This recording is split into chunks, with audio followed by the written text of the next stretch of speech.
Sometimes you have to hand over your Samsung Galaxy to another person, like a phone repair specialist. If you're worried about privacy in these situations, put Galaxy into maintenance mode. Open Settings.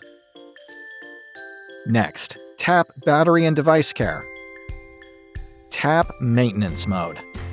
You will be prompted to set up a PIN, password, or pattern for security when enabling this feature for the first time.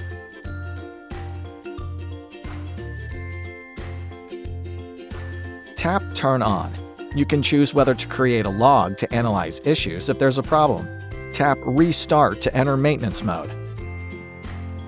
When you get your device back from service, power it on. Open the notification panel.